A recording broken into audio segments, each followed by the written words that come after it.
Okay, so y'all want to talk about a freaking close call? Gosh, look at this right here. My trap pan's right. You can actually see it. Little rain we had come through, bounce the dirt off of it. Look at that track. Look how close that is. Golly, man. This is where I've caught those 4 coyotes at. That's the dirt hole set, and this is the other one that I've caught 4 on so far. Man alive. Did he come to this one too? Yep, he sure did. Foot tracks there. Maybe he'll come back tonight. I gotta fix this one up here though. And it's not far from each other at all. Like 10 steps. Man. I apologize for the wind. It's either been really pretty here lately or freaking hurricane or raining. So I guess today's just the day of getting got, because I got again here. Trap right there. Can't see it because of the shadows. Right there's the edge of the trap. Man, I don't see any foot tracks either. I don't. So I've had 2 close calls, 1 deer step in my trap that I caught in yesterday, which sucks, and then this one got dug up a little bit. Alright, well, I'm gonna get it rebedded, I guess, because they didn't go to the polyfield. They went up the edge. I bet it's got a little bit of a wobble in it. Get my gloves on and find out. Well, guys, I was wrong. We didn't get gypped at every trap today. We got tight chains. Ricky, what's up, boy? That is a pretty dog. Gosh, look at those colors. Y'all can't see it that great, I don't think, in the sun. Look at the colors on that dude. He is so pretty. I think, I don't know. That dog is beautiful. Look at that color. Man, it's gorgeous. So I got this, I'm trapping the neighboring property to this place, and the guy on this property was at his place and wouldn't talk to me anyway. That's how I got it. I talked to the neighbor and he asked me to come trap. Well, I come out here and rode around, didn't see any coyote sign whatsoever at all. But I'll see if I can find it on an aerial map and show you 2 drop points. There's a food plot back behind me, and then there's a little row of trees right here, and then it drops into another big food plot. So it's a huge intersection is what it is. It's just a huge intersection. And I didn't see any sign whatsoever, so I put 1 trap up here above me. There's 1 trap there and another trap down here on this side. So one side of that field, one side of this field.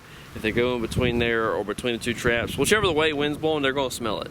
That's kind of what I was going for. So we set on faith, and it actually worked because it's just a big intersection. If you can't find sign, go to your biggest intersections, and that's where your most likelihood of catching the animal is, especially a coyote, because that's what they like to run. So anyway, I'm gonna get you a few more shots of him up close, and then I'm gonna get this guy taken care of and we get to remake in.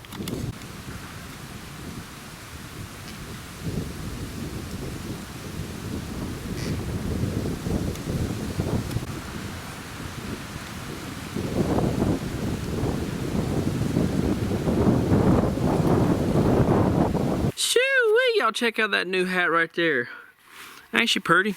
Hey, I wanted to say thank you to everybody who came out to the Dixie Deer Classic to see me and bought some mouth calls and some turkey calls. I had an absolute great time with all you guys, everybody come over. I think it was like 40 something of you guys that came out. I just want to say thank you for taking the time out of your day to come by and say hey.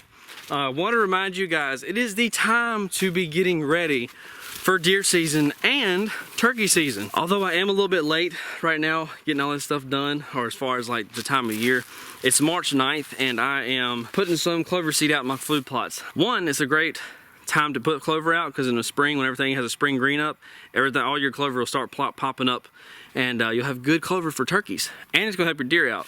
And on top of all that, it's a great time to go shed hunting. Now, this guy right here is quite old. He got snapped off at the main beam right there, and tine snapped off here. But I mean, still a nice little rack there, little chew toy for the dog. There's also something else that it's time to do right now. If you don't do it now, you're going to be late. You may not know it, but deer's antlers start growing in late March and early April here in North Carolina. So with that being said, it's time to get our mineral sites up and running again. Now I choose to use Lucky Buck. I've been using Lucky Buck for years, probably 6 to 8 years around about, and it has worked great for me. You can see right here, the deer are already starting to hit this mineral site, and it hasn't been activated since September. Now you don't want to put minerals out just one time a year, okay? You want to put this stuff out multiple times a year. I put it out 3, sometimes 4 times a year, okay? You want to do it in like right now, which is March, and then I'll go 3 months, and I'll hit it again, and 3 months, and I'll hit it again. And sometimes I'll go those 2 months again and hit it like September, October. But you want to hit these mineral sites more than just one time. It's not a one and done kind of deal. You have to stay on this several times a year and year after year after year. It's going to take time to get those antler development. So with that being said, let's go ahead and get this Lucky Buck in the mineral site and go get some more clover seed put on the ground.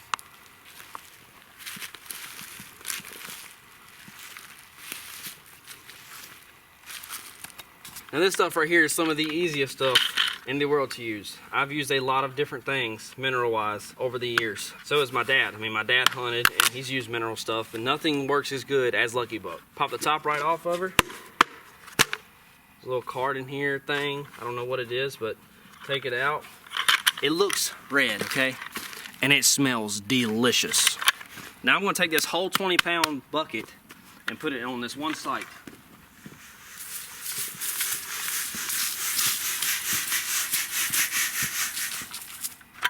And that's that.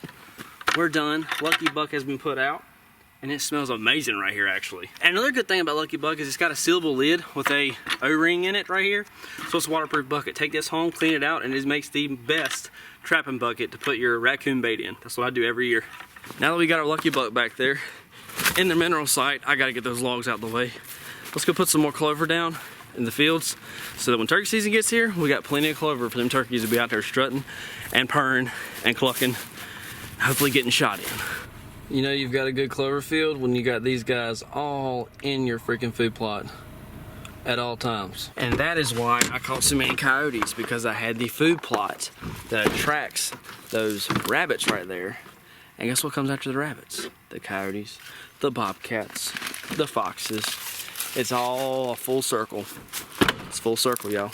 I just wanted to let you guys know so that you didn't forget about it, and so you can hopefully have a really nice bed of clover to turkey hunt in. I'm sure your deer, well actually I know your deer and your turkeys will both be thanking you for it. Now will they thank you when you shoot them in the face later?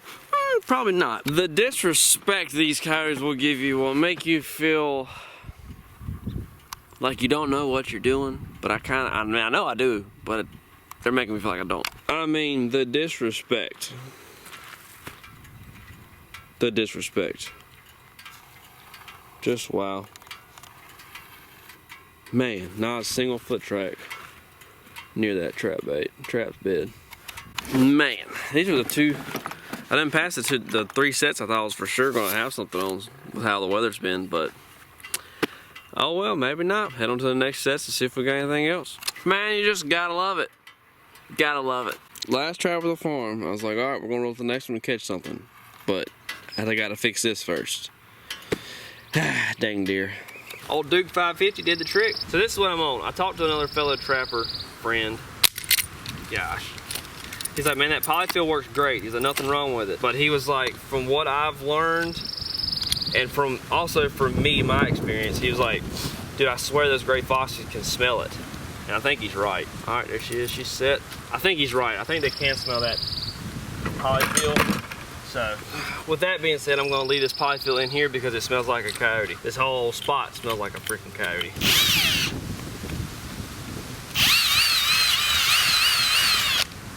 All right, we got our old bait right there, and sheep's wool. A little bait left in there still, but I'm gonna put a little bit more rage down that hole. Some fresh sheep's wool. I'm gonna get her punched down in the bottom.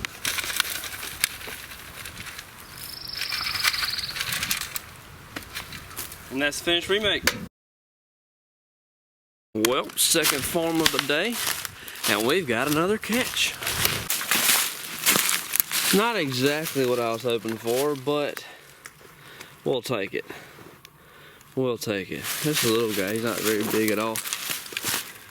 See these runs that go right across the creek? Raccoons will use these as crossings to get across from one side to the other. You got one here, you got another one right there. I've got a trap at the end of it down here on the side, that tree there.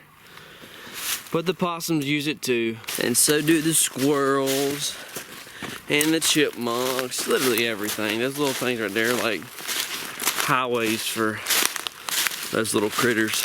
But we get this guy taken care of, and then we've got 2 more farms to go check.